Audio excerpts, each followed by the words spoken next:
datang di podcast kita hari ini. Apa kabar Pamela, Jeje? Shalom, baik nih kabarnya. Dia sama, tapi karena topik kita hari ini lumayan seru, jadi lumayan semangat deh. Benar nih.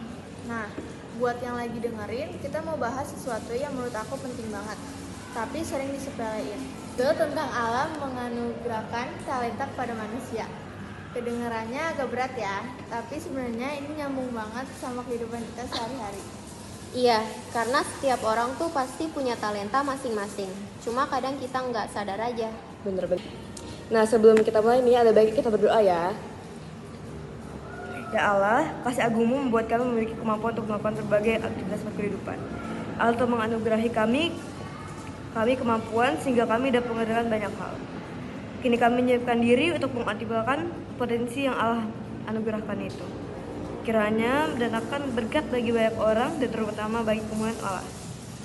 Dalam anugerah dan kasih agungmu, kami menghaturkan ucapan syukur. Amin. Oke, jadi tujuan pembelajaran kita hari ini tuh ada beberapa poin. Misalnya, kita harus bisa mendeskripsikan cara Allah merawat hidup manusia. Terus kita juga belajar tentang talenta apa yang Tuhan kasih, sama bagaimana cara ngembanginnya. Iya, dan yang menarik itu, talenta itu beda sama minat ya. Kadang orang tuh salah paham. Kayak misalnya, orang suka banget nih sama musik, tapi bukan berarti mereka otomatis punya talenta main alat musik. Jadi bisa jadi mereka tuh cuma penikmat doang. Setuju, aku dulu suka banget gambar. Tapi ternyata setelah dicoba-coba, ya itu beneran jadi salah satu talenta aku. Akhirnya bisa dipakai buat bikin desain dan sebagainya. Nah, sebelum masuk lebih jauh, aku pengen kita bayangin dulu betapa berharganya talenta ini di masa Yesus. Talenta itu sebenarnya ukuran timbangan sekara 34 kilo emas gitu. Kalau dihitung dengan uang zaman sekarang, nilainya bisa sampai ratusan juta, bahkan miliar rupiah. Bayangin, Tuhan tuh nitip sesuatu yang nilainya segede itu ke kita masing-masing. Nah, berarti benar-benar harus dijaga dan dikembangin ya. Jangan sampai itu disia-siain buat kita. Nah, aku mau nunjukin video tentang materi nih.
Sometimes you can hear beauty before you see it.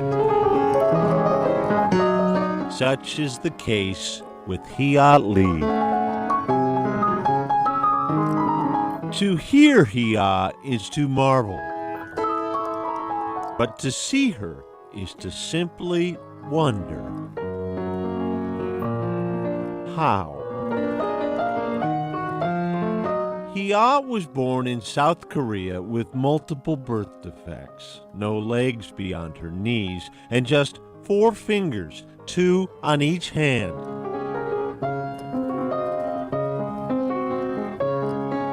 She began playing piano at age 6 for physical therapy, hoping someday to hold a pencil or spoon.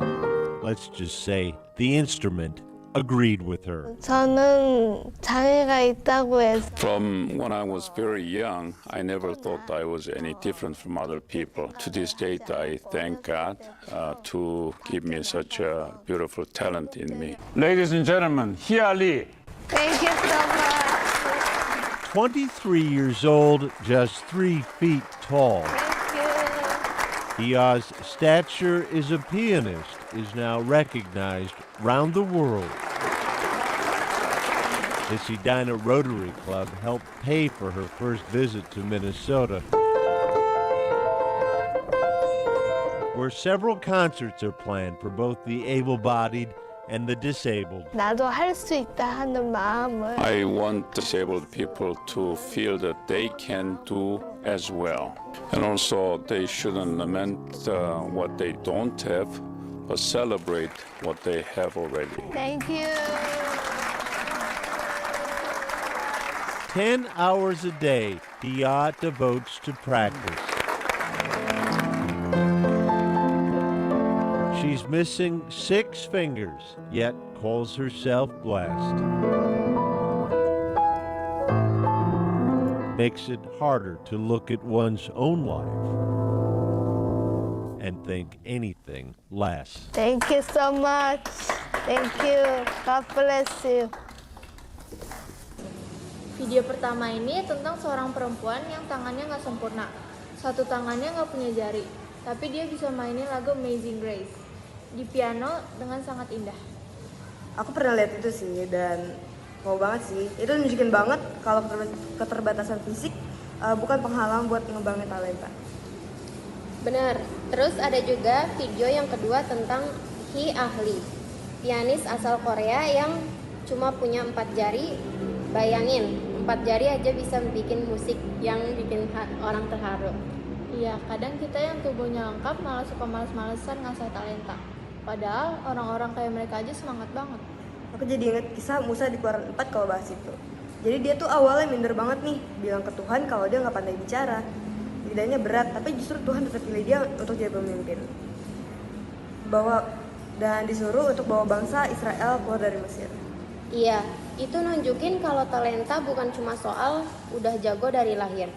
Kadang Tuhan juga kasih kita jalan buat ngembangin talenta lewat pengalaman hidup, bahkan lewat kelemahan kita. Dan di Keluaran 31 ada Bezalel dan Aholiab yang Tuhan kasih hikmat buat bikin segala rupa karya seni buat kemah suci. Jadi ada 2 sisi nih. Ada Musa yang butuh dorongan karena merasa gak mampu, dan ada orang-orang kayak Bezalel yang langsung pakai talentanya untuk pelayanan. Artinya mau kita ngerasa lemah atau kuat, Tuhan tetap bisa pakai talenta kita asal kita mau buka diri kita dan tahu talenta kita apa. Nah, sekarang coba kita relate ke kehidupan sehari-hari. Menurut kalian, talenta apa yang paling terasa di diri kalian? Kalau aku mungkin ke public speaking sama organisasi. Dulu aku suka ngomong di depan orang, ya lama-lama jadi kebiasaan. Kalau dikembangin bisa jadi alat buat ngajarin orang lain atau bikin perubahan. Aku lebih ke tulisan sih, suka banget nulis diary, nulis puisi, lama-lama jadi bisa bikin artikel. Buat aku itu cara nunjukin perasaan dan berbagi. Aku sih udah bilang tadi, gambar. Sekarang kepake buat desain dan konten sosmed. Lama-lama jadi sarana buat pelayanan juga. Tuh kan, sebenarnya kalau kita teliti pasti ada aja. Tapi jangan lupa, talenta juga bisa bikin disalahgunakan. Contohnya orang yang jago orasi malah dipakai buat ngajak orang bikin kerusuhan. Atau orang yang pintar gambar malah dipakai buat coret-coret fasilitas umum. Ya makanya kita harus pintar mengelola sih. Jangan cuma dipakai untuk kepentingan diri sendiri, tapi juga hal yang Jadi kesimpulannya apa sih Mbak Bella?